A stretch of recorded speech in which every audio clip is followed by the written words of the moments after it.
afternoon and welcome to United TV. My name is Kemal Erkan and today is October 17th, 2025, another Friday session.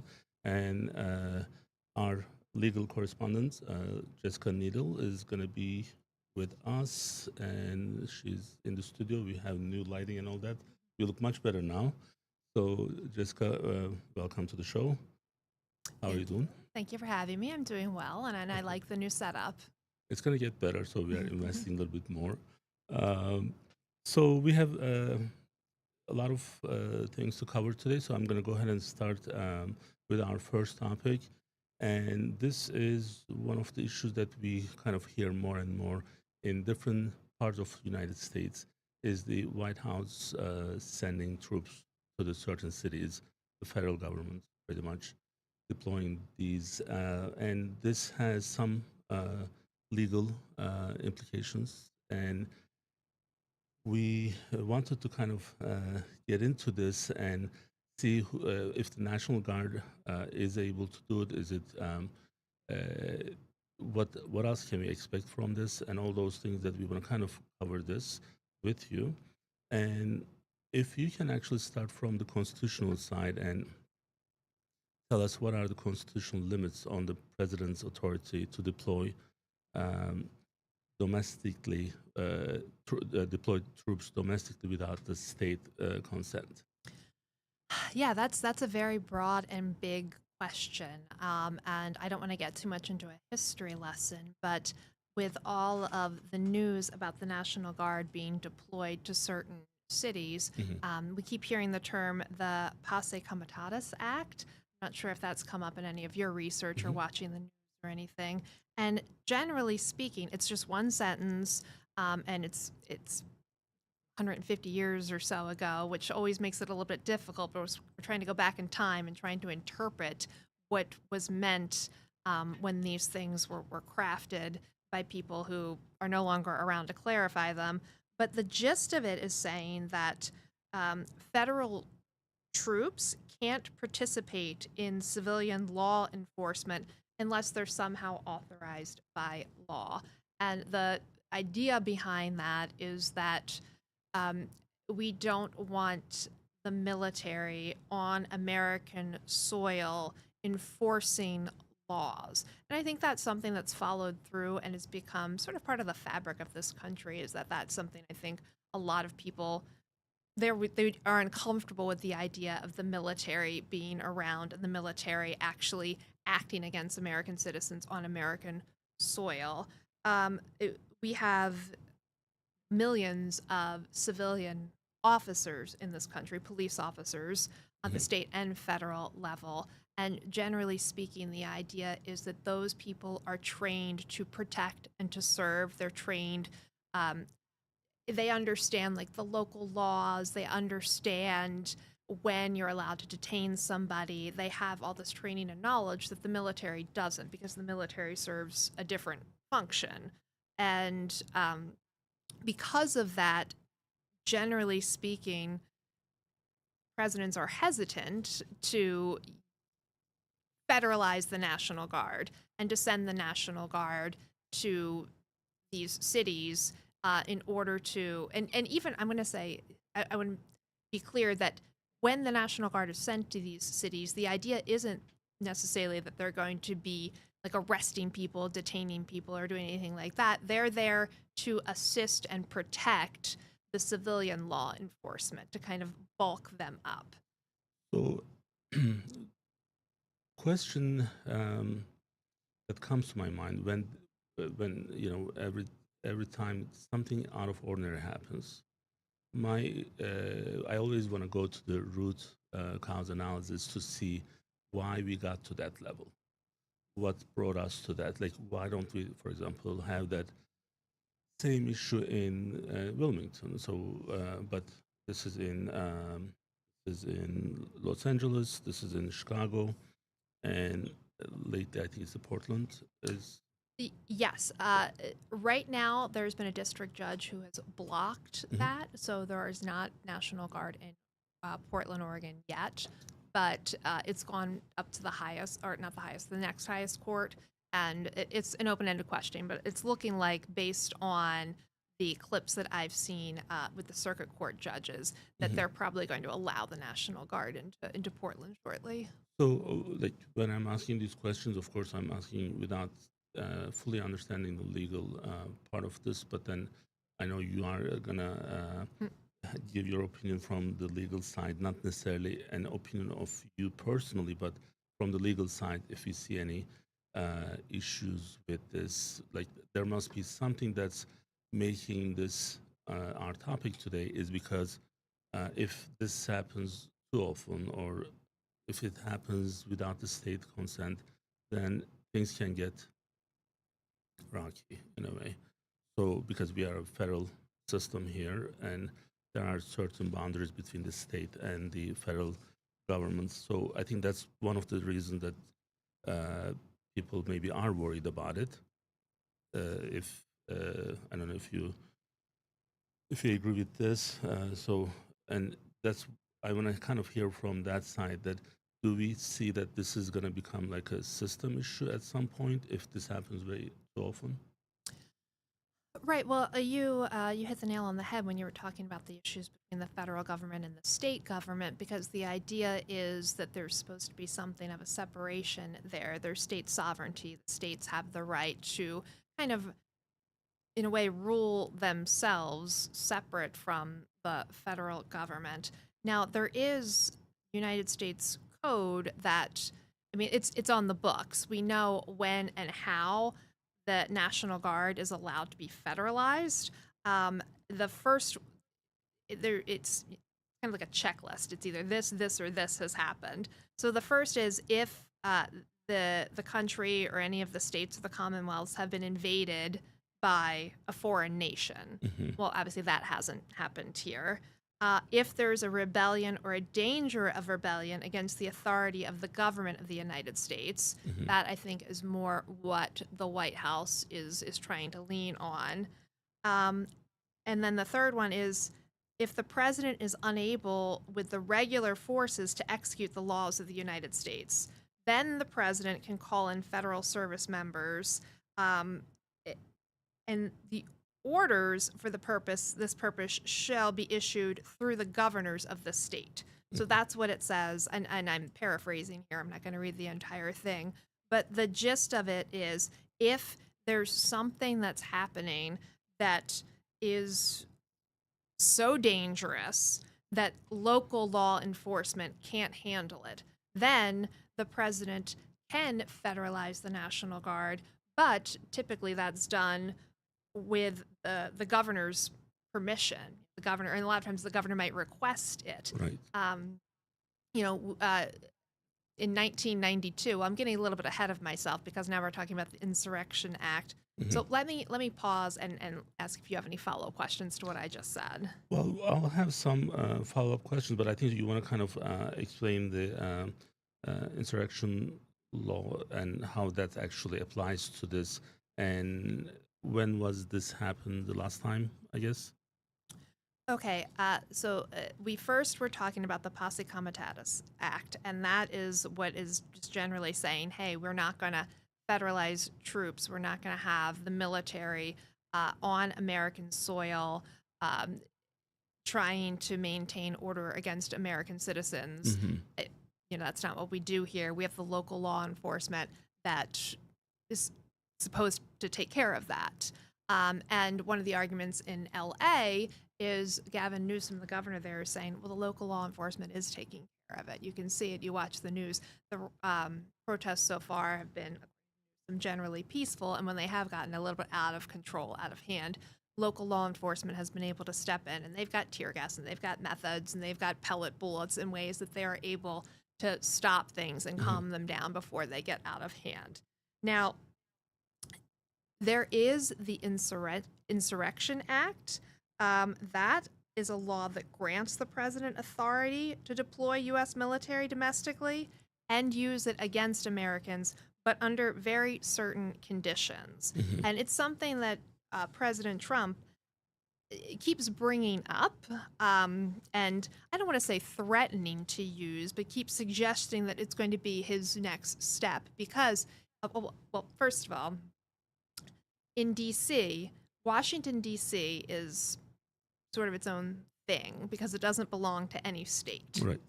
So the president was able to deploy the National Guard in DC Without an without issue. needing to go through the governors. Right.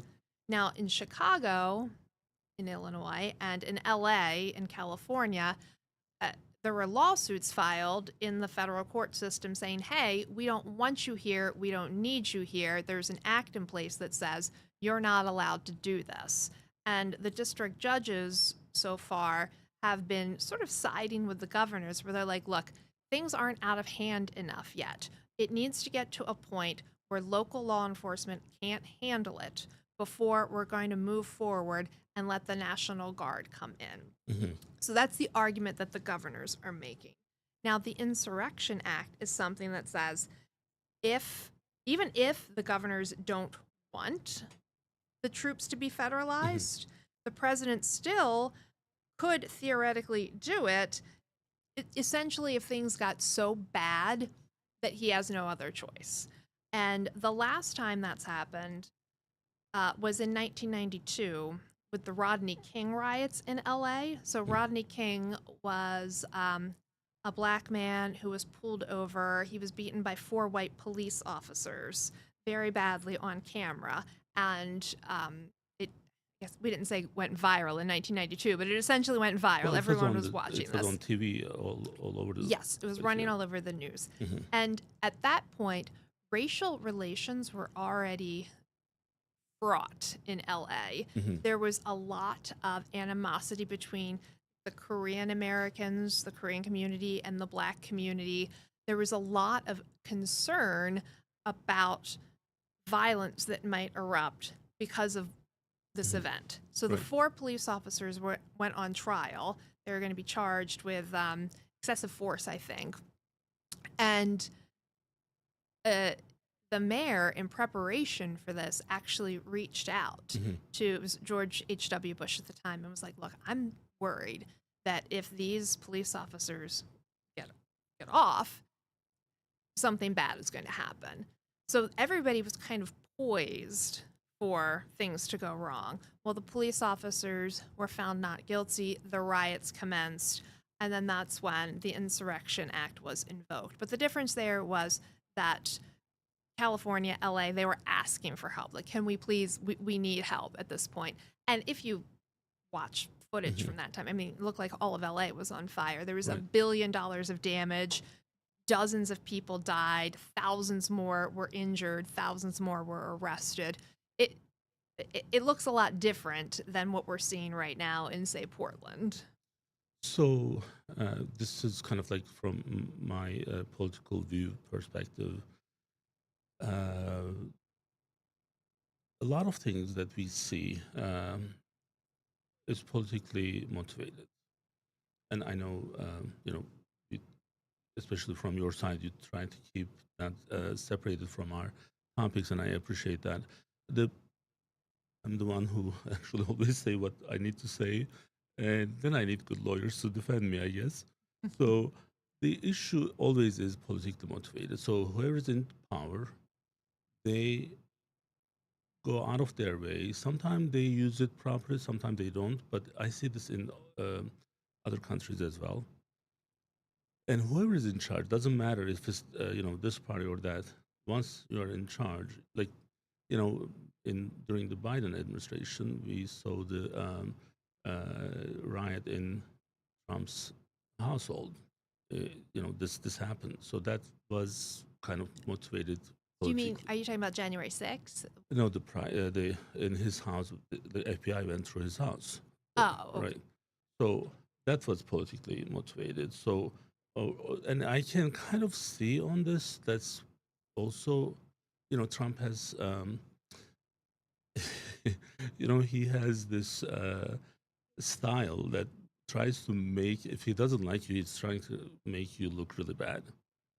So that's why I always process this very carefully to make sure that this is not some politically um, motivated act. And that's definitely, there is some part of that. What's the percentage of that? I don't know. But probably more than 50. But the other side, now when we look at is like I'm an employer in the city of Wilmington, and I want to make sure that my employees, when they are at their lunch break, they can walk around the city. If this is definitely not going to be happening because city is not taking and the state is not taking uh, proper actions to make the place safe, then you would think that uh, federal government would get into the state's business because there's that necessity at that point that it has to. So on this one, I'm not sure where I am yet. Maybe we need a little bit more time to see. But I think one of the problems that we see is if this is going to become the precedent for the future, if we can maybe talk about that a little bit. Do you think this is going to be a future issue if this is happening the way it is right now? Um, right. So I want to respond to this. I I definitely appreciate your concern for your employees, um, but it does frighten me that this could become a precedent, and it does appear to be politically motivated. Just looking at the information that we have, I mean, according to the DOJ's own website, crime is statistically down. Crime in DC is down something like 25% from where it was last year, and still the National Guard was deployed in Washington, D.C. And I mean, every big city is always going to have crime. There's going to be violent crime. There's going to be petty crime. Just the idea that anytime a president doesn't think that the local police are able to handle something efficiently on their own, the idea that the federal government can swoop in and take over, Hmm. that I find a little unnerving, particularly when we have Portland, um, Chicago, and LA, where you have the leaders there, the governors, the mayors, specifically saying, no, we don't want you here. We don't need you here. We can handle it yourself. And when you look at the crime rate statistically, it does not seem like there is any kind of influx of crime in those places that necessitates the Hmm. sending of the National Guard. I mean, there are plenty of red states and red cities that have crime, and it does not look like the White House is interested in sending guards there. Yes, I am concerned about making this a precedent. I do think that state sovereignty is really crucial and important, and that when you are in a state where you have elected a governor, you have this elected official, that governor is, in theory, hopefully working to do what's best for his city, for his state, or her city state, but also the will of the people. So it does make me nervous that this is And I happening. think the key point here is there's no consent from the state government. So that's otherwise, if they were working together, that's one thing because they both agree, and then there's a disagreement. And when you are, let's say, Gavin Newsom, the fourth or fifth biggest economy in the world, California itself, it's one of the biggest. Like, it's more powerful than and bigger. Economy is bigger than most European countries that we know of. And when he's not able to do what he needs to do, and then gets the federal government getting into his way, I can see that's becoming a bigger problem. This doesn't mean that I'm actually supporting either side. Just looking at it from the objective point, that I wouldn't want to be in his position. And if I was in Trump's position, I probably wouldn't want to waste my time with these. But for politicians, PR is a good thing. So they want to be, they want these things to be talked about, and now we are talking about it. So But I also think if we look at why the National Guard is being deployed, it does seem to be because there are protests happening hmm at these ICE facilities. It hmm doesn't, I mean, to your point, you were talking about you want your employees to feel safe walking to their cars after work. You don't want them to get mugged, attacked, or, you hmm know, you. I work in the city too. Like you see people doing drugs on the street and there's unhoused people, but that doesn't seem to be the motivation here. It appears to be stopping these protests. And I mean, protest is that's sort of the it's quintessentially American. It's the very first amendment in the Bill of Rights that we have a freedom of speech, and that freedom of speech does cover peaceful protest. I mean, that doesn't mean that you can go and start burning cars and knocking cars over and looting and rioting, which is what happened in 1992. But to be able to peacefully protest is, I mean, that's something that I think most Americans would agree is really important in our democracy. So we'll be following this topic for our future episodes. So hopefully there isn't much more development, so we don't have to really cover.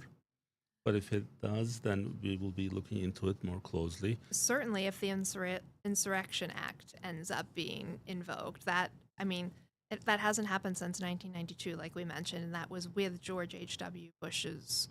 He had spoken to actually, I think he spoke to a lot of different people before they decided to invoke the act. And it was because the mayor at the time in LA wanted the help.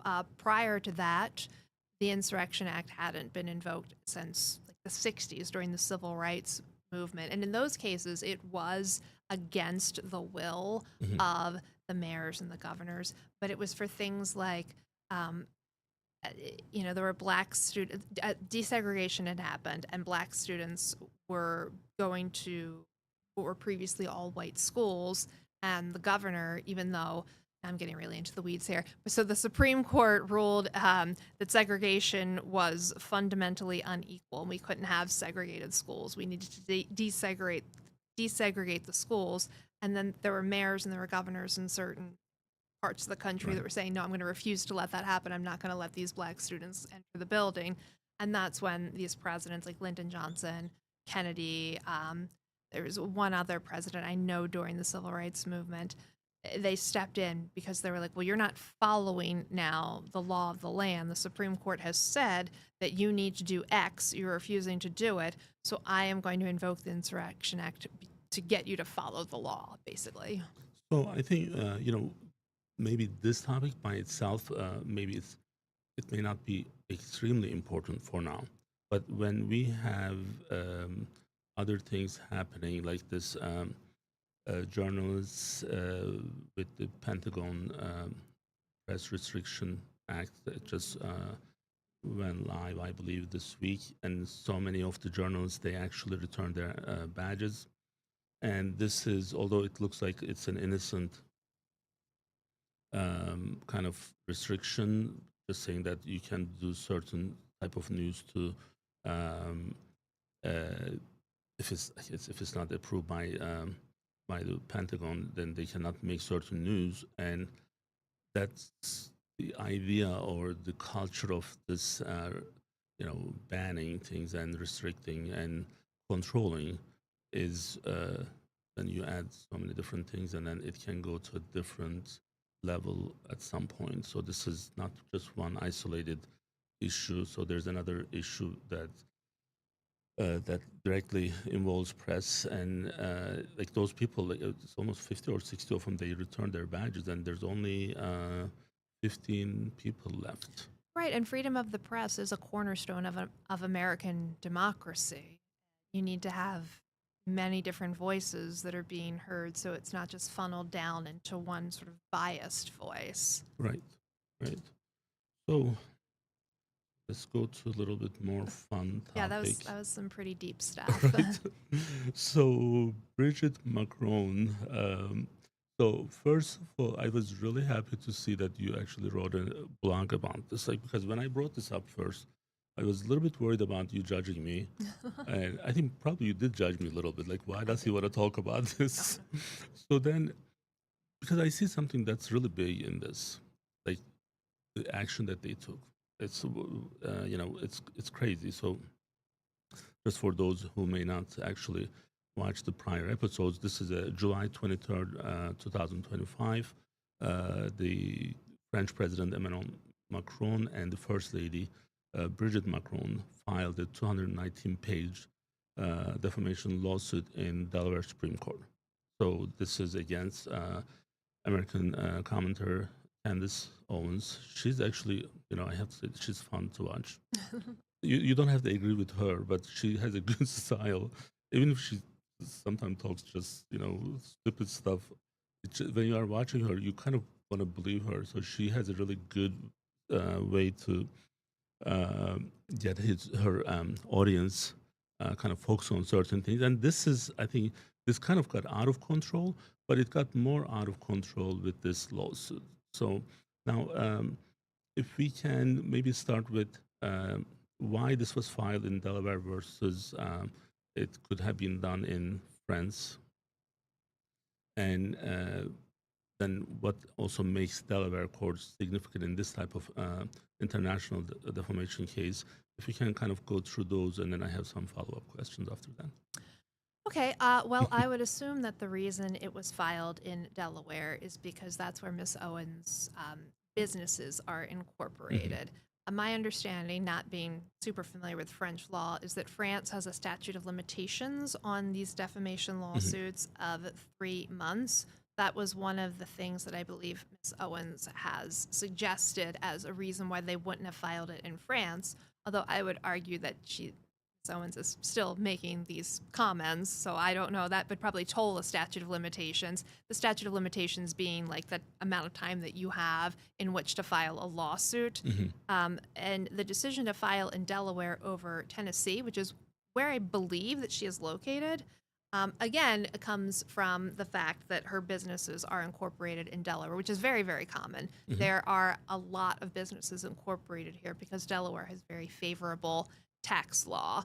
Ms. Owens did suggest on a podcast with Tucker Carlson that she did it here, or that the Macrons filed their lawsuit here because the Bidens sort of own the Delaware courts, and the Delaware courts are corrupt. I have to admit, I took a little umbrage with that because I think that Delaware attorneys, we sort of pride ourselves on working with a lot of decorum and a lot of integrity. I certainly don't think that the courts here are corrupt. I think it was more just the simple matter of this is where she has incorporated her businesses. Right. So, well, also when we covered this last year, I believe I did a lot of some part of this year, so much research in this to make sure that our legal system in Delaware is protected, because it's extremely unique in a way that most other states, they are actually using the decisions that we make in Delaware. And I think there's some part of jealousy I can see there. So Texas wants to get some business from Delaware, and also these when you tell someone like Elon Musk that he cannot get 50 billion, I think it was the salary, was it for 50 million? I It get was my some colossal amount of right. money. So then the judge says no, and then Elon Musk can use his full power in media and everywhere else to just uh, kind of like dirty talk Delaware and this its system, but that's far from the truth. So this is the system that actually is one of the most difficult one to pass the bar, if I'm not mistaken. So I think there's some jealousy, and then the other states also wants to get our business. But it's interesting that this is happening here, and I really want this to go through the full jury, and then if you can take me in with you to the court, I think we're gonna have a lot of fun with this. Well, I mean, if it does go before a jury trials are typically open to the public, so you should be able to go. I will say, if it gets a lot of attention, you might have a hard time finding a seat. Get there early and make sure that you're able to get in the door. So we'll wake up really early. We will. Now, this defamation claims by public figures are extremely difficult to win, which we kind of talked about this before. So, if you can explain us how does U.S. law make it much harder for public figures like presidents and Mrs. Macron to win this case? What are the obstacles that they are going to have with this? Well, we've already spoken a little bit about the First Amendment when it comes to freedom of the press and freedom to protest. I mean, again, the First Amendment is like one of the cornerstones of American democracy. And the idea is that people should be allowed to express themselves without fear of retribution, generally speaking, from the government. You typically need to have a government actor before you can have a First Amendment claim. All this is to say that, generally speaking, a person like Candace Owens has the right to go on a podcast and to express her thoughts and express her opinions. Um, Now, that doesn't give her the right to defame somebody. When you defame somebody, first of all, what you're saying needs to be untrue. Truth is a complete defense to defamation. So she needs to be saying something that's untrue, and she needs to cause some harm to the person that she's talking about, in this case, the Macrons. But the courts, well, there was a case in the 60s that went all the way to the Supreme Court where there was, I believe it was the New York Times, had published a piece on somebody, and that person sued for defamation and was like, "Oh, like this is, you've defamed my character. I've suffered from this. I have damages because of this." And the Supreme Court was like, "Well, you, this person, you are a public figure. If you've held yourself out as a public figure, and by that I mean you're somebody who has some notoriety, some fame, celebrities are public figures, politicians are public figures. First of all, typically you've benefited from that in some way. And secondly, the public has more of a right to know about what's going on in your personal life than they do just the average Joe on the street, because it's a matter of interest to the public. And newspapers and other media outlets should be free to report on things without always being afraid that they're going to be hit with a lawsuit. The idea is, if that's the case, it's going to chill speech. You're going to have journalists, you're going to have, talking heads who are going to be really afraid to speak honestly on the news if they're always worried that they're going to get hit with some sort of a defamation lawsuit if, say, they report something and it turns out, oh, they made a mistake, they didn't check their sources correctly, they said something that wasn't true. But the Supreme Court was like, well, look, we need to have an added protection there. It's not just enough that you said something that was untrue. It's not just enough that what you said damaged somebody in some way, harmed their reputation, or caused them economic harm. You have to have done it with actual malice. And actual malice means that you either knew it was untrue and you said it anyway, or that you said it with a reckless disregard for the truth. And that's a high bar to clear. It has to be that you did not do any of your due diligence whatsoever when you reported on this. And it's pretty hard to show actual malice, for a reason, because we don't want to chill the speech of journalists and media personalities who are reporting on what are considered to be pretty important topics if they're about these public figures. The average American has the right to know what's going on with these public figures. It's sort of the typical idea. Now, the other thing I guess is, like, calling someone a transgender, is that an insult? I would argue, I mean, look, different people are going to have a different opinion on this, but I would argue, legally speaking, that no, that alone probably would not rise to the level of being that damaging to one's reputation today in 2025, because there's been a shift in public perception of the trans community, and it's not considered an insult in the way that somebody might have considered it an insult even 10, 20 years ago. I think that you're going to have to do something that's a little bit more than just claiming that somebody is transgender. Even if Brigitte Macron can say, "No, I'm not trans. I can prove it," I still don't know that that's going to be something that she can argue like damaged her in some way. So, and then damage is, I don't see any like financial damage, but maybe there's some psychological damage. But they look pretty happy out there. So, like, Uh, she slapped the husband when she was getting out of the plane. Doesn't seem like she's having a lot of issues with this. But is there any real harm that you can see so far from what they have sent?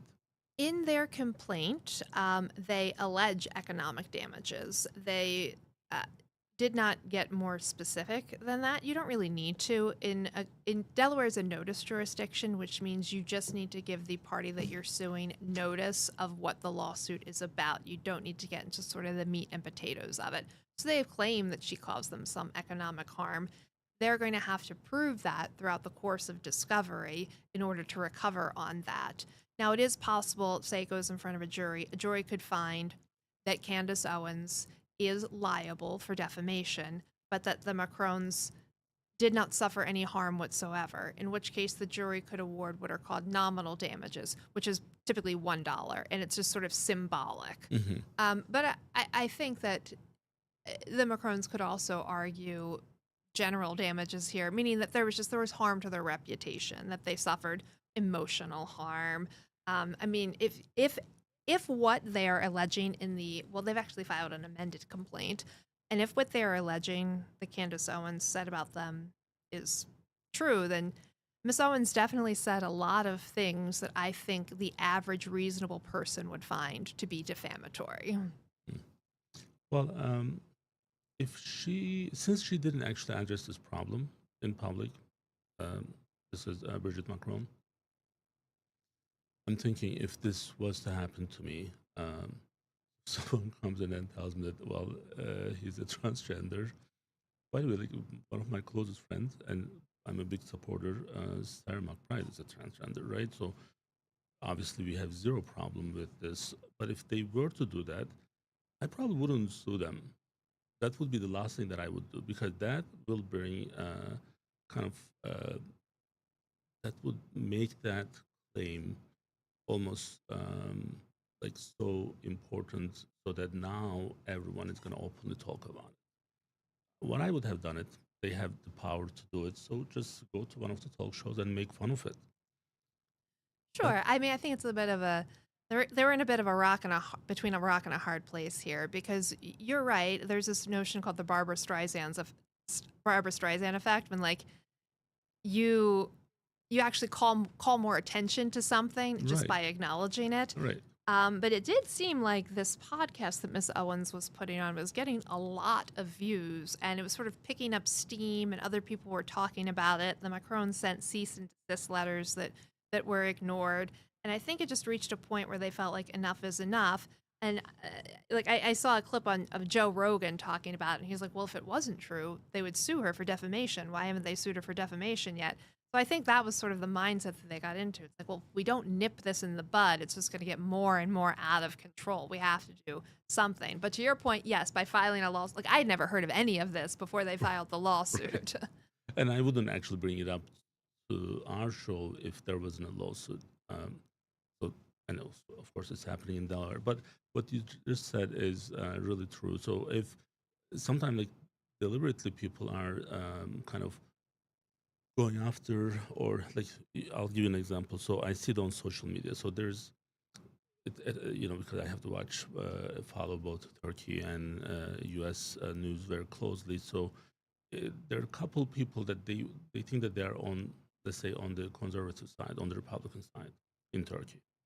So I see their posts. They're actually criticizing some, let's say, some singers who are doing some strip shows. But she's posting that on her page. This person, conservative person, posting it on her profile, criticizing her. The only way that I know of that video is because if I'm following this lady, you see what I mean? Like they are actually like they are making them more famous in a way.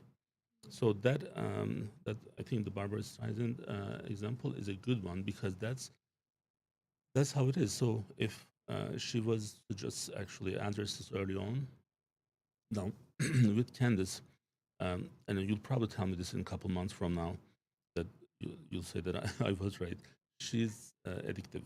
So I watch almost every show now. She's like, I don't agree with her, just so that you know, I don't really. But then it's so much fun to watch her. She does seem to be very charismatic. So she has that. So that's why people are watching, not because they care about Bridget Macron. Most Americans don't know who Macron.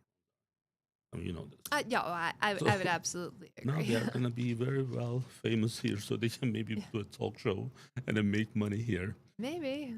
So, all right, now our next main topic for today is the AI and its legal implications. And I want this to be kind of maybe starting point for us, and we can actually build on this in time. And I actually personally I use AI in different capacities, and I think it can enhance the person from the business side in some ways. It actually does.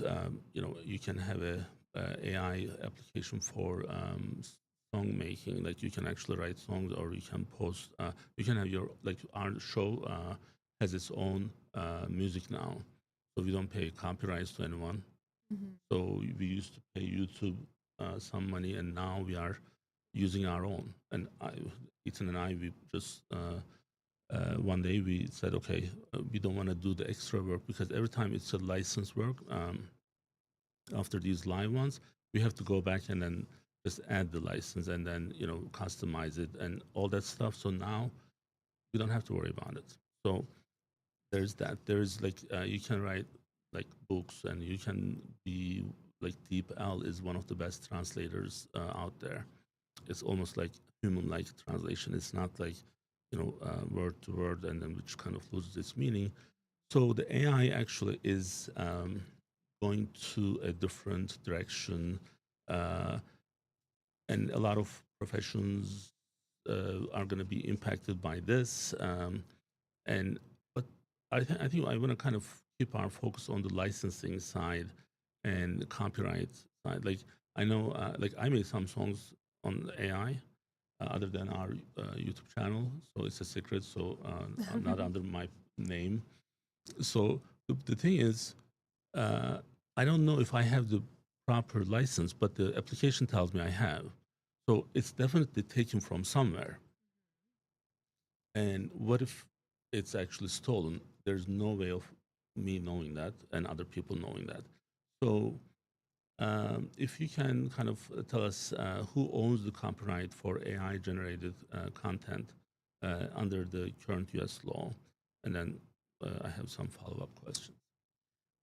Well, as it stands right now, you cannot get a copyright on something that's AI generated. The copyright law on its face and how courts have interpreted it so far is that the Copyright Act means works that have been created by humans. It gets a little bit more complicated when you're talking about something where you used AI as a tool. But say I come up with a very descriptive prompt where I'm like, I want you to create a song with this kind of melody, and I want the lyrics to invoke this, and I want it to be this length. Then AI creates that song. As of right now, you're not going to be able to get a copyright I on did. that. I did you get a I have it on my desk. I was you have the okay. copyright I for have it? the You like copyright. filled it out on Yep, I Okay. did. I would like to take a look at that because I'm not Maybe sure that that is wait, it's accurate. at my desk. If you can just bring it, it's right under the monitor. You'll see there's a copyright in my office underneath the monitor. So now this one actually is that's why I actually from the business side it's one thing because we use ChatGPT and then we have our own stuff like our own opinion there. We are not building something brand new. It's just kind of like the that turbo or enhance or supercharge the person. But that's why actually I wanted to also better understand this whole issue because I did get a copyright. So the song was made by AI. I did just what you were explaining, give the instructions, the lyrics, and then AI made the song. I went to the US copyright site, have an account. It took about 2.5 months to get it. I'm just curious if that would stand up. If like somebody tried to That's what sue I'm you for that, exactly. if So, somebody used that and sued you, I'm not and look, I don't practice but copyright you see, law. that's what I like. Let's. I mean, that's you're at the right place. So, I like my position is not like, hey, this is the greatest thing. My position is there must be some legal oversight on this. That or it's going to become a bigger problem as people are discovering these and using them more often. For sure. I mean, I think we're just sort of at the birth of AI right now, and it's going to Right. become bigger and bigger, and courts are going to have to grapple with this more and more.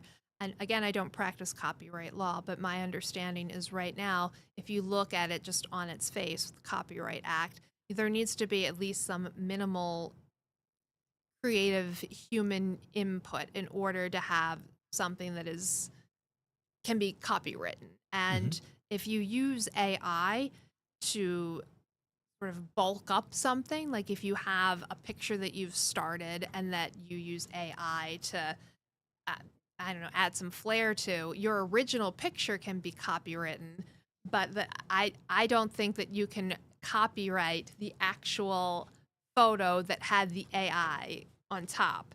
So And we didn't talk about we this didn't before, talk about and this. I So didn't. I swear to you, I did not actually think about this one on when I was trying to explain. Some of these things just happen. So this is my copyright of the song that's made by AI, and it's the legal, like not like the distribution or anything. It's just from the copyright office. And when you were filling this out, I know that there's a section on the website where you have to indicate that there were portions that were created with AI. Did you indicate that?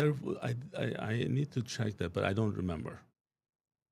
I would, I think, were I you at this moment in time, be a little bit concerned that if somebody tried to, like if So somebody we can used say, this yeah, and you tried to sue them, that the court might find that you don't actually have the copyright to it because it sounds like it was completely AI generated right, with our directions. with your Hmm. directions.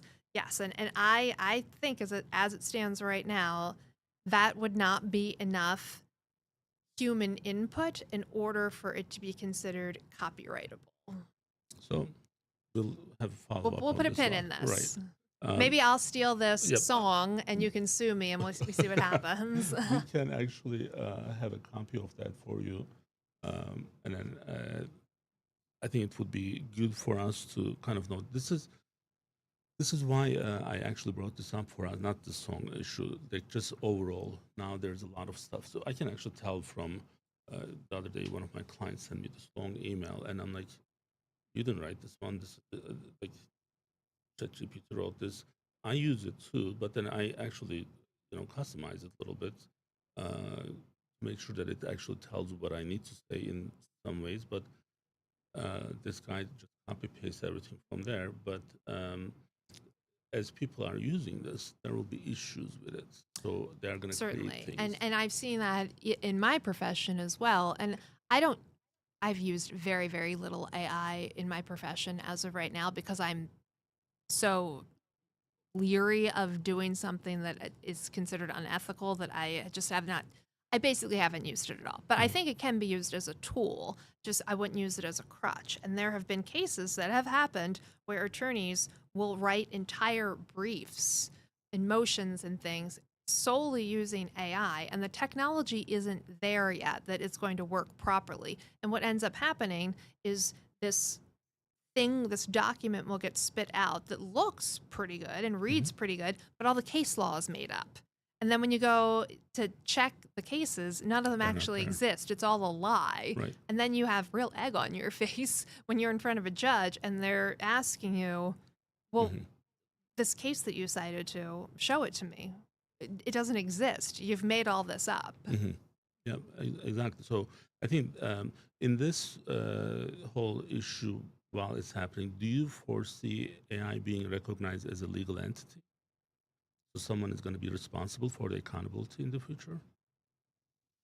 I mean, I don't know if you could just say, like, uh, I guess let's unpack that a little bit. What do you mean somebody is responsible for it? Like, So let's say in this case, in my mhm.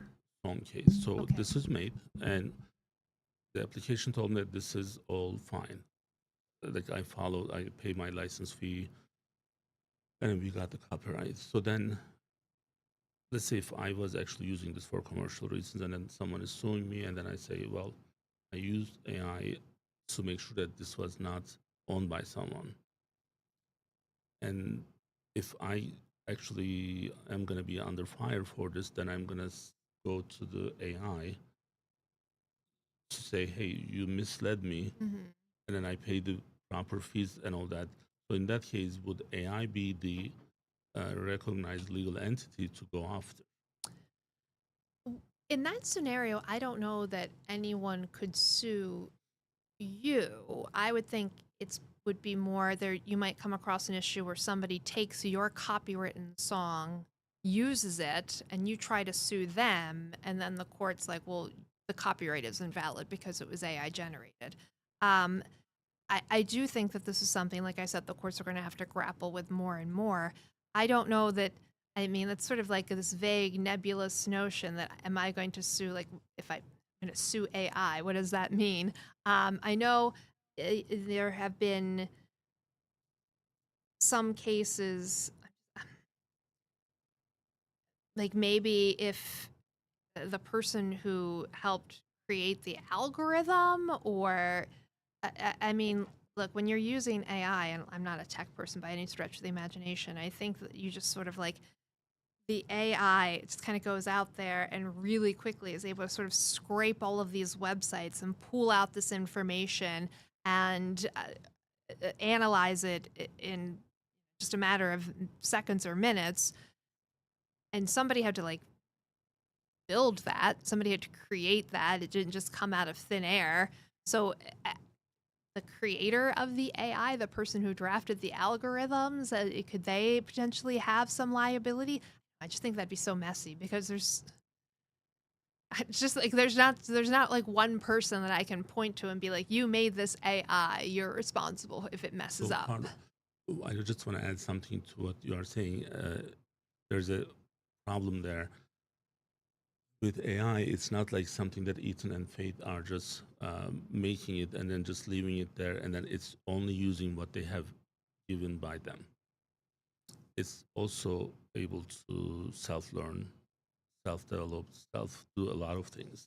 Right, which is why I don't think that you would ever be able to just put one person Right. on the So then hook. AI almost is becoming an entity in that case. And I know this is maybe too early to kind of worry about this, but I think it's going to happen where AI is going to be almost fully independent. No one is going to be responsible. So it's running it on its own and not getting anything from anyone. So in those cases, uh, if maybe this will be your next blog, so then blog topic. So I want to spend more time in the future with this. Right. I mean, I'm just thinking about the example I gave with lawyers who have attempted to use AI. I mean, they are not able to, they're not going to sue ChatGPT and say, hey, you gave me bad case law. They don't really have any recourse. They're to blame. You know, you're at fault. You tried to cheat and you got caught. Right. On that one, it's more, there's no content there, but there's some where the copyright is, like in these cases with the songs and others, or misrepresenting certain things. So if the source is AI, and if this becomes an independent AI at that point, so the legality of that is, I believe, right now, I don't think we have anything that's addressing that. And but I know that this is going to be in the next 12 to 18 months. It will be a problem. Like the ChatGPT, when I started using versus now, it's not the same thing. So, and in 12 to 18 months, things are going to be much different than what it is. And I think we should prep for what's coming. That's, Right. I don't know. I just still am trying to wrap my head around this. It seems like almost like you'd be trying to sue a computer. Like I just don't know that you could put a human face and I on don't even know it. if we can shut it down. So it can run. I know. Like This is it's turning scary, into the Terminator. right? Skynet is becoming self-aware. So speaking of Terminator, so I just want to very quickly mention our next topic, Alex Jones, the Supreme Court decision with 1.4 billion Sandy Hook defamation.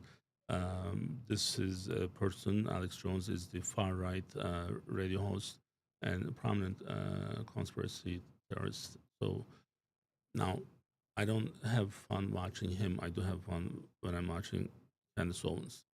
So he's not my cup of tea. So a lot of things, and he's actually one of the people who call Mike, said Michael Michelle Obama transgender. So a lot of other things he has.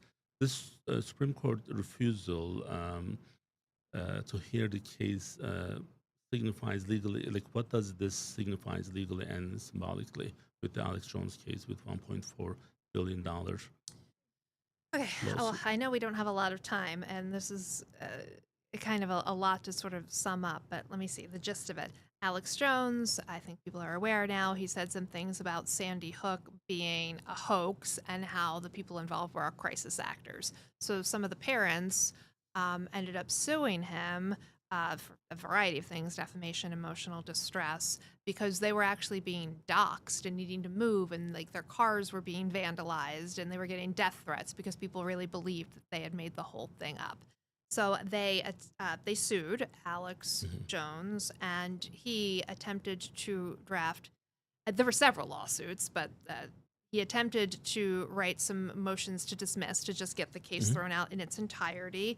That's very common. The cases were not dismissed. They were allowed to move forward. Litigation began, and then he just sort of fell off the radar. He was refusing to respond to discovery requests. This went on for, I think, years. And while all this was happening, he was still going on InfoWars, Hmm. his podcast or whatever it is, and saying things about Sandy Hook and even talking about the judge on the case. Like I saw he was kept referring to her as a goblin and calling her Judge Goblin. And finally, the judge on the case got fed up and she was like, you know what? We're done. You're not actually doing any of the things you're supposed to be doing. And so she decided that she ruled in favor of the plaintiffs. Essentially, he got a default judgment. He lost his case without needing to, he wasn't able to put on any case whatsoever. The Hmm. judge was like, we're done. You're getting a default judgment because you're not doing what you're supposed to do. This has gone on for years. We're finished here. So there ended up being a trial, but the trial was not to decide whether or not he was liable. It was solely based on damages. So there was a jury, and in front of the jury, you had, witnesses and parents and Alex Jones testifying, but it wasn't to find out whether or not what he did, whether he should be held liable. It Hmm. was solely to find out how much money he needed to pay these people because the court had already decided that he was Right. liable. And that's pretty unusual. Usually people are allowed to get their day in court. To have a default granted like that is not typical. And then there was this huge, they came back with all of these punitive damages and just regular damages. And now he owes like $1 billion. So he decided to try to get that. He wants to try to get reversed. The Right. Supreme Court said that they're not even going to hear the case, which means that he is sort of out of options. Right. And I mean, There are a lot of crazy people out there, and yeah, yeah. he's one of them. So many people try to go in front of the Supreme Court. You don't have an automatic right to do so. You have to file what's called a writ of certiorari, and the court selects whether or not they want to hear your case. Why they decided not to hear his, I don't know. They don't. The Supreme Court doesn't give a reason or a rationale for that. But I mean, it also seems kind of straightforward and cut and dry. Like this is what the jury came back with, Hmm. and now he has to pay, although he's claiming he's bankrupt, so who knows how much they'll actually Very get. true. So, I mean, maybe we'll cover more next time when you are here with us. So I know we are at time, and Bariatric Friday will start in the next couple of minutes. Thank you for being with us. So honestly, like every time we do sessions, there are some things that when I'm participating, I know that I can learn, and I learn more, and this is one of those. So, and also it kind of helps me to focus on certain things and making sure that we prep these in a much better way. And I enjoyed this a lot, and thank you for being with us. Thank you for having me. And we'll be back next week with another episode. And until then, please stay united. Bye bye.